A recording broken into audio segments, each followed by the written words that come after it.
Magandang araw mga kaboses at kaopinyon ng ordinaryong mamayan. Recorded po tayo ngayong araw sa ating podcast. Araw po tayo ngayon ng Linggo, ika-17 sa buwan ng Agosto taong 2025. Good morning, good afternoon, good evening, good early morning kung saan po kayo naroon. Ang ating pong pag-uusapan ngayong araw ay tungkol po sa pinakaswerteng munisipalidad sa buong bansa.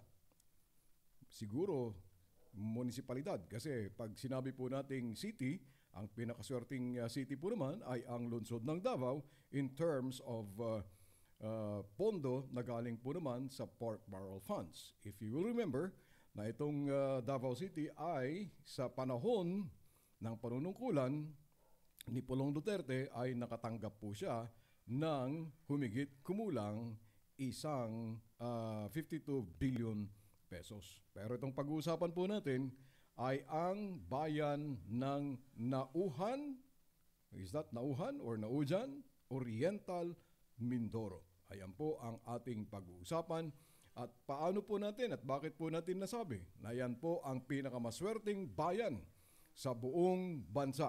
Ganito po kasi yan. Mga kaboses, meron pong isinagawang pag-inspeksyon nitong gobernador ng Oriental Mindoro. Walang iba po kundi si Governor Homerlito Bons Dolor. Nag-inspection po siya sa isang project dyan po naman sa Barangay Mulawin, Nauhan, Oriental Mindoro.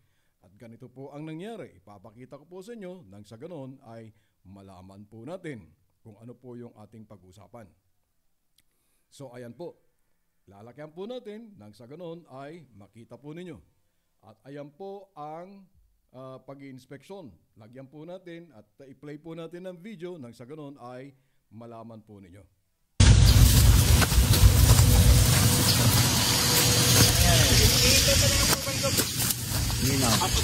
Sino daw niya? Sino kausap? Ayaw magpapasok. Itong mga ito. Magandang tanghali ha. Taga-saan ho kayo? Dito sa mga. Oh, bakit ayaw akong papasukin? Hindi lang po siya sa gano'n. Ay, ano lang po. Bakit? Kailangan ko ang DP? Ay, po sir eh. Sino may sabi? Order nino?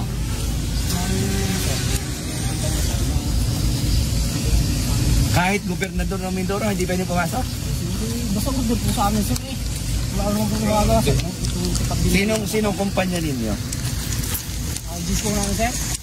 Sinong kumpanya? Sa amin sir eh ano. Ay, hindi po nawala yung Mas specific na hindi pwede pumasok. Ay galing po siguro sa amin ng kumpanya. Amin. So ang hindi ang order sa inyo, Stage Star ang nagsabi? O sir, yung sa ano lang sir. Dahil? Ayan sir, nandiyan naman na yata dito. Eh pero hindi, bakit hindi pwede? Pag ibig sabihin, pag wala ang DPWH, hindi pwede? Hindi sir, siguro yung letter lang sir na galing sa DP. Yun lang sa galing. Letter na galing sa DP dahil DP ang nagde-decide? Hindi sir. Public reports ito eh. Hindi pala pwede pumasok ha? Ayun. Gobernador, wag mo babae yung taga-DP. Walang taga-DPWH sa bababa. Ang ibig sabihin, kahit ako, hindi ako pwede pumasok sa lalawigang ito. Siguro sir. Kaso wala naman magawa sir. Kung sunod na ako sa order sa amin. Papasukan ko ito. Sa ayaw nyo sa gusto dahil ito yung lugar ng lalawigan. Open to public ito. Private property ba ito kuya? Ayun lang. Ikaw ayos, wala kang problema. Tigay taga Mindoro. Pero yung boss mo, hindi pwede. Anong pangalan nun? Hindi ko kilala sir. Anong pangalan nun? medyo mahaba pa po yan. Pero mga kaboses, ayan po ay ang nangyari po dyan ay talagang hindi po pinapasok itong si Governor. Bakit kaya hindi po nila pinapasok? Dahil nga daw po bilin ng kontraktor na hindi po papasukin.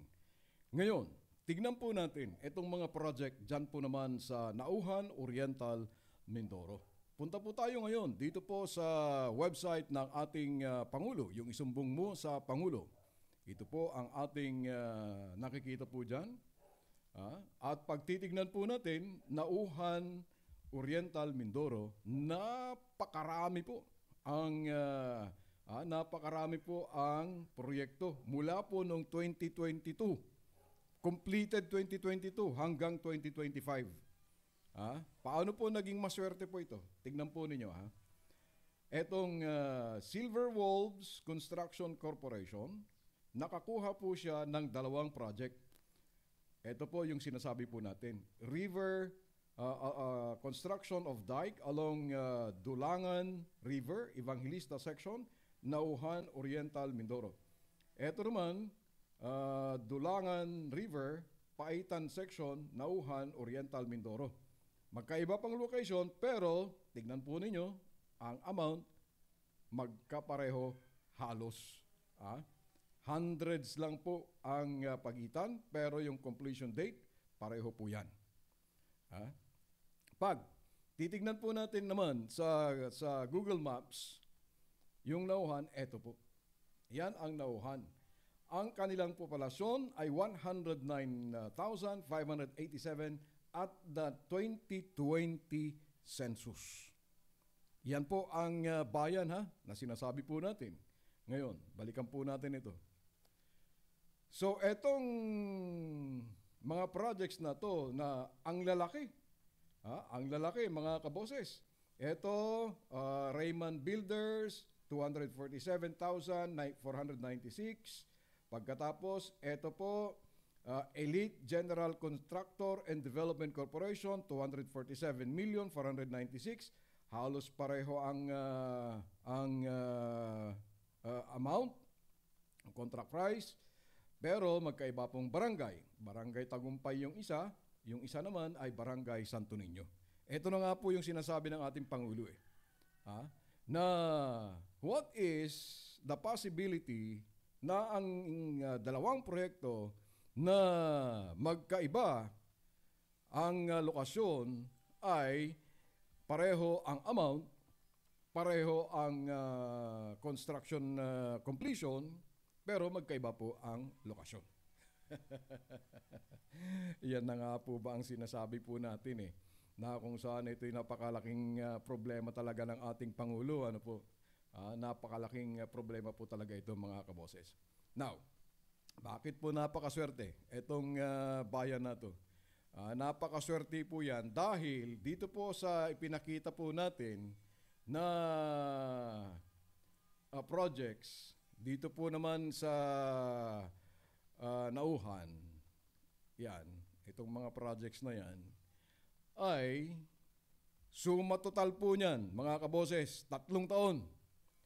5,726,365,315 pesos and 34 centavos. Ulitin po natin yung amount po, total amount from 2022 hanggang 2025, 5,726,365,315 pesos and 34 centavos. Yan po ang amount. Napakalaki po talaga yung amount na yan, mga kaboses. Kung inyo pong mamarapatin, kung inyo pong titignan, kayo na po ang magbaba sa sinasabi po nating amount, mga kaboses. Yung amount po talaga ay napakalaki. 5,726,365,315 pesos and 34 centavos. Talaga naman, Mayor. Paldo, no? Paldong-paldo, Mayor. Paldong-paldo, Mr. Congressman. Paldong-paldo, Mr. DPWH. Kasi nga po, pag titignan po natin sa mapa, ito nga pong bayan na yan, yan ang mga sinasabi po natin. Ito, Barangay Mulawin. Yan po, Barangay Mulawin, mga kaboses. Pag i-zoom natin ito, para makita po natin, itong Mulawin, meron nga po talagang isang river dyan. Yan po ang pinaggagatasan po nila. Hindi po masyado kasing updated yung Google Earth, kaya hindi po natin makita ito. Pero dito po ang pinaggagatasan. Ito po yung in-inspection ni Governor kanina. Yung ipinakita po natin na in-inspection ni Governor dito. Ay, nako po. Ginoong Pangulong BBM, meron ka na naman pong iimbestagahan dito. Mr. President, we respectfully submit etong ebidensya na ito at pwede po siguro po niyong tignan. Mimaropa, Department of Public Works and Highways, baka naman po pwede po ninyong tignan ito. Nang sa ganon, subalit sabi ipapaimbestiga daw itong project na to ayon sa regional director ng Mimaropa. Subalit ang sabi due process. Nandiyan na naman po tayong due process na yan sinasabi po natin mga kaboses. Bueno, hanggang dito na lamang po ang pinakapaldo at pinakaswerteng bayan sa buong bansa. Walang iba po kundi ang sinasabi po nating bayan ng Nauhan, Oriental Mindoro. Hanggang dito na lamang po. Maraming salamat po sa pag-antabay at maraming salamat po sa panonood. Please like, share, and subscribe sa ating Facebook page na Boses at Opinyon ng Ordinaryong Mamayan, and siyempre sa ating YouTube channel na Boses at Opinyon ng Ordinaryong Mamayan. At siyempre, i-upload din po natin ito sa ating TikTok page. Maraming salamat po at mabuhay ang Pilipinas.